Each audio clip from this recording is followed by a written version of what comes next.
Salam, hər vaxtınız xeyir. Bu gün Trackmdən Rootme Lab'ını işləyəcəyik. Maşını artıq başlatmışam. Gələk VPN bağlantısını quraq. Sudo OpenVPN yazırıq. Daha sonra isə VPN faylının adını yazırıq. Bağlantı artıq quruldu. Bir dənə terminal açaq. Baxaq görək bizdən nə istəyir. İlk olaraq maşını işə salmağımızı istəyir. İkinci mərhələdə bizdən maşında neçə dənə açıq portun olduğunu tapmağımızı istəyir. IP-ni kopyalayaq. Bunu tapmaq üçün mmap alətinə istifadə edəcəyik. Mmap yazıb IP adresini yazandan sonra enter basırıq və mmap gedib bizim üçün serverdə olan açıq portları tapır. 2 dənə açıq port var.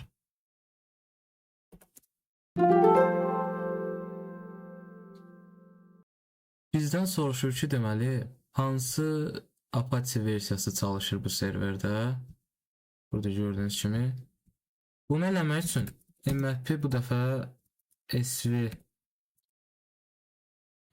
SV parametrləri ilə çalışdıracağıq. Bu fləqi verəndə mmap gedib çalışan servislərin versiyalarını da tapır.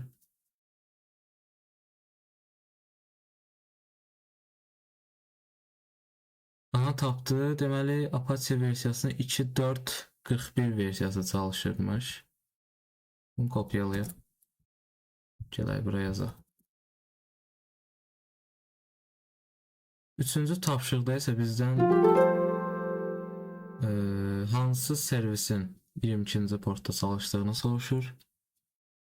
Baxırıq ki, burada SSH çalışır. Sonra bizdən istəyir ki, deməli, GoBuster tool ilə burada olan qovluqları tapaq. Bu websaytda. Deməli, GoBuster yazırıq. Sonra GoBuster Directory Listing modunda çalışdıracağımızı bildiririk. -u yazırıq. Buraya URL-i yazmalıyıq. IP-ni yazsaq eləyir. Daha sonra isə word listi yazmalıyıq. Məndə burada yerləşir.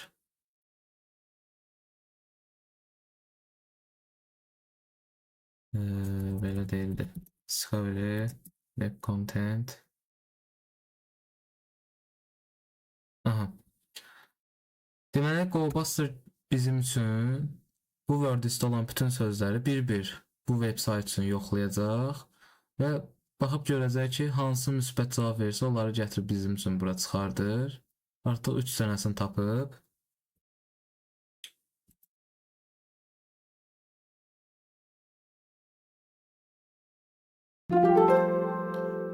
Amma bizdən istədiyi qovluq isə 5 hərflidir. Dələ ki, 5 hərfli qovluq çıxmır. Deməli, bunlar deyil.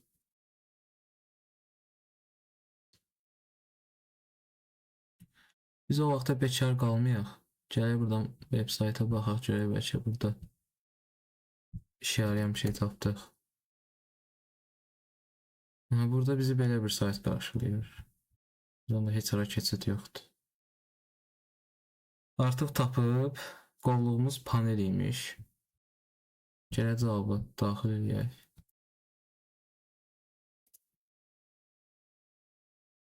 Nə oldu? Qırağında bu işarələri, slashləri yazmalıyıq.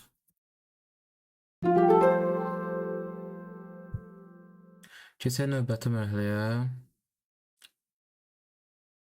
Deməli, bizdən bura bir fayl işləməyimizi istəyir və bu fayl vasitəsilə reverse shell almalıyıq.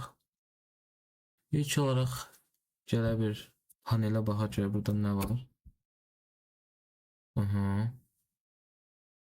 Deməli, burada bizi fayl işləmə ekranı qarşılayır. Choose fayl hissəsinə basıb fayl yükləyə bilərik. Amma bunu yükləmək üçün bizə bir reverse shell fayl lazımdır. Bunu da gələk buradan internetdən axtaraq. Reverse shell elə adı çıxdı Pentest Monkey. Bizə də bu lazımdır. Bunu kitabda araşdıraq. Deməli, giririk bura. Bunun kodunu kopyalamalıyıq.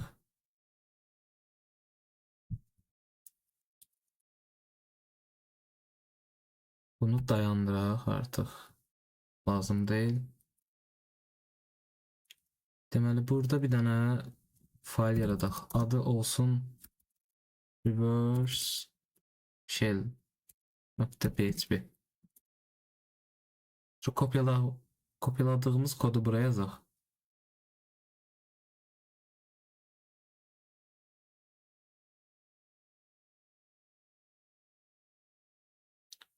Deməli burada deyir ki, bu hissələri dəyişin. Biz bu hissələri dəyişib öz IP-mizi və öz portumuzu yazmalıyıq. IP-mizi öyrənmək üçün gələk if config yazaq. Bizə TryECME qoşulduğumuz VPN interfeysi lazımdır. O da tun 0'dır. IP adresini kopyalayaq.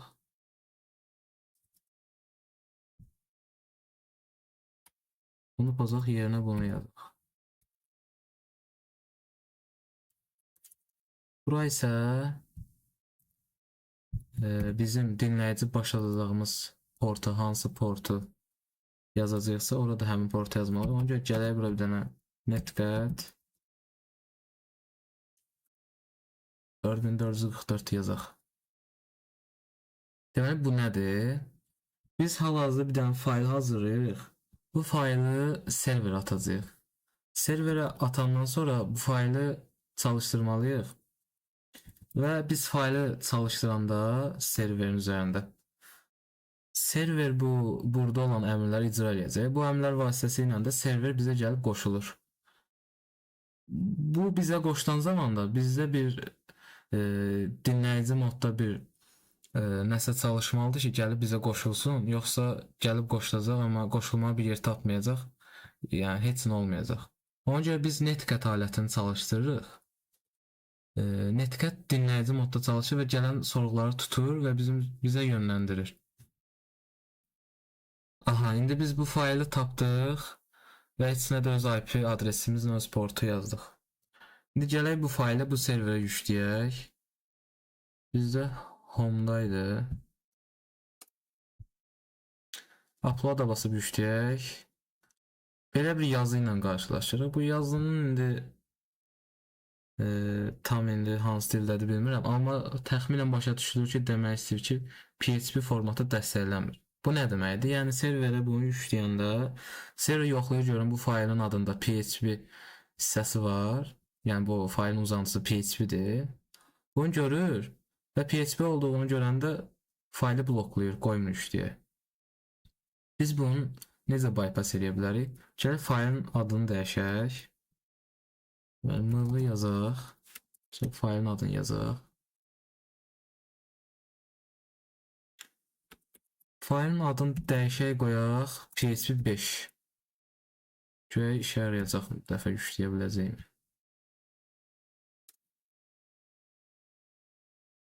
Bu dəfə yükləyə bildik. Bunu yükləyə bilməyimizdə səbəb odur ki, fayl sadəcə sonunun PHP olub olmadığını yoxlayırdı. Yəni ora elə bir şərt daxil edilməyib ki, adın içində PHP sözü keçir yoxsa yox. Əgər elə qoysaydılar burada bu fayl da bloklanacaqdı. Amma elə qoymayıblar deyə biz rahat şəkildə bu faylın adını sonuna bir dənə 5 artırmanla faylları yükləyə bildik. İndi nə qalır? İndi qalır bu faylı çalışdırmaq və dinləyicimizə sonra shell gələcək. Dinləyicimiz hal-hazırda çalışır ki, gələn sorğuları tutsun.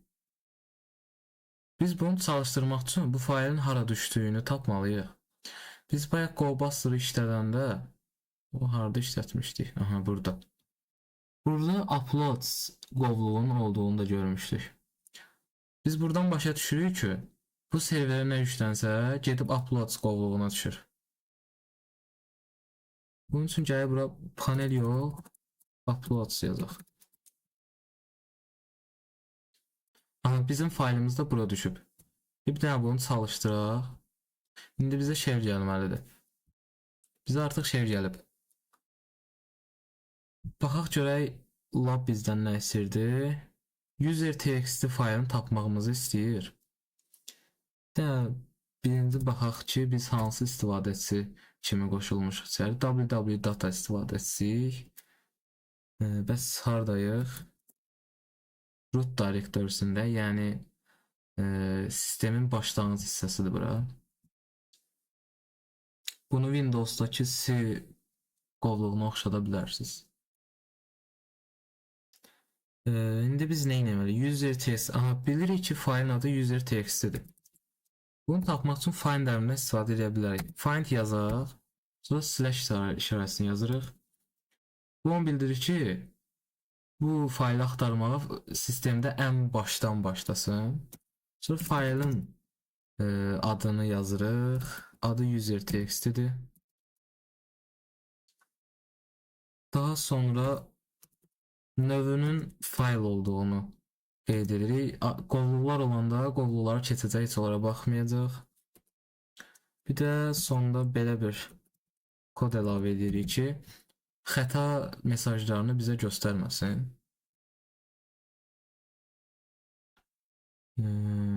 Məncə düz olmalıdır. Çalışdıraq. Aha, faylı artıq tapdı. Fayl buradaymış. Bunu kopyalayaq və içini oxuyaq. Flağı artıq əldə elədik. Şöyle bunu buraya yazaq. Keçək son mərhələyə. Bizdən suite biti olan bir fayl tapmağımızı istəyir. Bunu tapmaq üçün yenə finddən istifadə edəcəyik. Find yazırıq. Bu dəfə adı bilmirik. Yəni bunu da yazaq. Adı bilmirik deyə nə yazacağıq? Permission yazacağıq. Yəni permission'ı ən az 4000 olanı axtarıb tapsın deməkdir bu. 4000-də yəni buradakı 4 suite bitini göstərir. İndi user hissəsinə də nəsə yazaqmı, yazmayaq. Hələ ki ehtiyac yoxdur. Çünki bilmirik kimə məxsusdur, hələ deyilməyib. Bir dənə axırda yenə bu kodu yazırıq ki, error mesajları çıxmasın. Bir çox suite biti olan fayl tapdı. İlk olaraq mən izah edeyim ki, suite biti nədir? Bir fayla suite biti veriləndə o bit bu fayla kimin tərəfindən verilirsə, artıq bu faylı kim icra eləsə, kim çalışdırsa, bu faylı həmin biti verən insanın səlahiyyətləri ilə çalışdıracaq. O nə eləyə bilirsə, biz də həmin şeyləri bu faylı çalışdıraraq eləyə biləcəyik. Biz indi bura baxırıq. Burada görürük ki, Python 2.7 var. Aralarında ən işimizə yarayacaq olan da budur. Çünki Python bir proqramlaşdırma dilidir və bu alətlə bir çox əmr çalışdıra bilərik. Bizdən soruşur ki, hansı fayl daha qəribə görünür? Burada 2.7-ni silməliyik deyəsən. Düzdür. Və bizdən bir form tapmağımızı istəyir. Bu formdan istifadə edib biz bu əmri çalışdırıb root olmağa çalışacaq. Yəni privesk eləyəcək. Privesk o deməkdir ki, yəni siz hal-hazırda biz hansı istifadəçisiyik? www data istifadəçisiyik. Burada da görürük. Bizim hal-hazırda səlahiyyətlərimiz, yəni bizim icazələrimiz azdır. Biz root olub icazələrimizi qaldıracağıq. Bunu eləmək üçün də deyək ki, get form tap.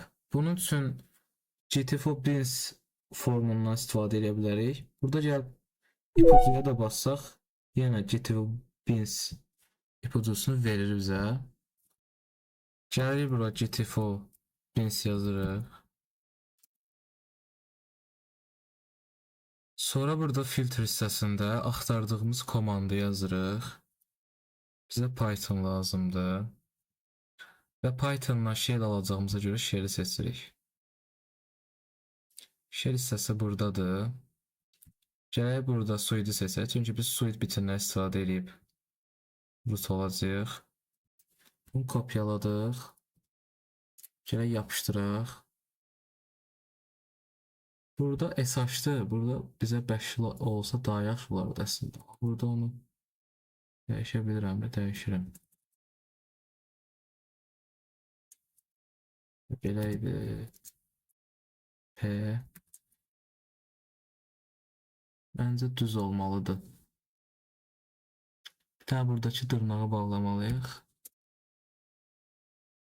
Aha. Baxaq. Yox, şey yaramayıb. Bunu çalışdıraq. ID yazaq. Aha, görürük ki artıq biz root olmuşuq. UID yəni effektiv olan istifadəçi ID-sidir. Hal-hazırda rootdur. Yəni sıfırdır. Biz bura gəlib Rmy da yazsaq, görürük ki root olmuşuq. Labın da bizdən istədiyi buydu. Root olduq, formu tapdıq. Son olaraq bizdən root textini tapmağımız istənilir. Biz baxaq görə yenə hardayıq? Slash-dəyik. CD root eləyək, rootun bolluğuna keçək. Root texti buradadır. Get root texti yazaq. Root textini əldə elədik artıq.